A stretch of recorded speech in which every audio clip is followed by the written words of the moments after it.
Thank you, Mr. Chairman. I'm going to take one quick second, and I first want to say thank you to you for your leadership, your confidence in not just me, but your leadership team as we tackled some very tough issues, and more importantly, your friendship. Of course, I'd appreciate 15 seconds back on the clock, but it is an important note to say thank you.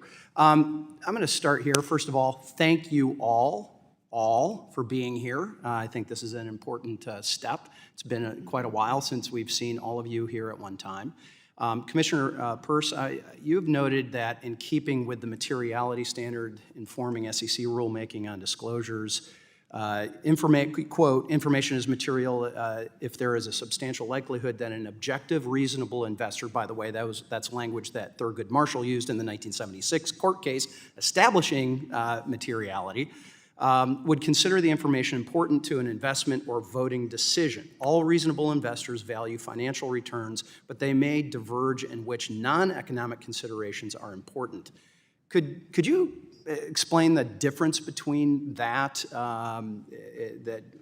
why the Commission has diverged from this traditional, well-established materiality standard, and we've started hearing, quote, decision-useful language? Unpack that a little bit, please. I think the reason to depart from a materiality standard and instead embrace this more ambiguous decision-useful standard is so that we can listen to the voices of non-investors, people who have non-investment interests in companies and seeing companies do things. And so you open it up to this wide range of stakeholders who has any list of non-essential, non-economic interests in a company. Do you have concerns with that?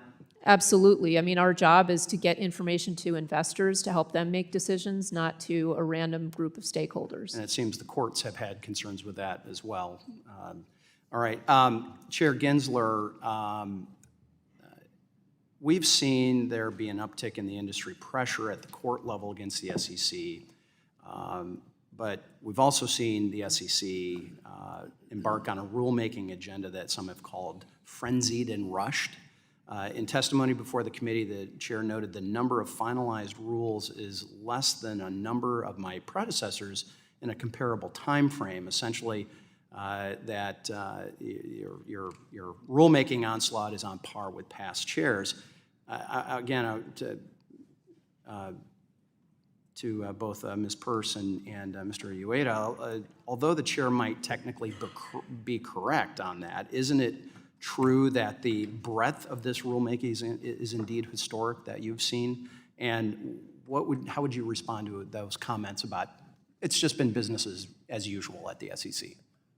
Yeah, the breadth of the subject matter covered, the number of rules, and the complexity of the rules, and as Commissioner Ueda mentioned, the number of different alternatives being offered in those rules means that it's a very difficult lift for the public to respond. Mr. Ueda, quickly.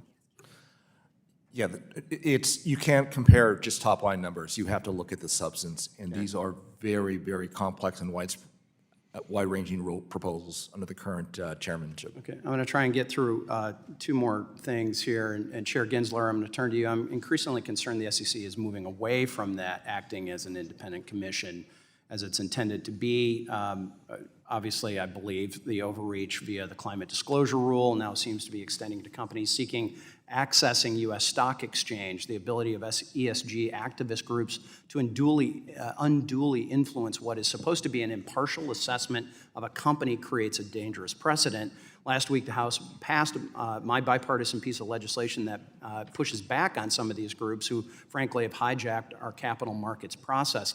Please, yes or no, as I want to hit one more, will you commit to ensuring the SEC will not allow ESG agendas to drive whether a company that has accurately and fully disclosed its business operations and risk can be publicly listed in the U.S.? I don't think it's a confusing question.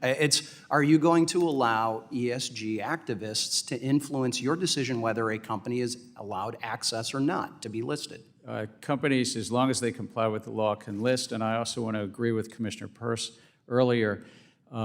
Materiality is about the investors, and decision useful, because they were words I use, are about investors. Investors making decisions, I've got not 5 seconds. non-investors. Sorry. PCAOB, yes or no, if, as Ms. Ho at the PCAOB has said, that the actions may end up breaking the public company auditing profession's back, particularly for small firms. Yes or no, if we break the profession in the name of investor protection, are we really protecting investors? I know it's I will ask for a written response on that, but I appreciate that, Mr. Chairman, and I yield back.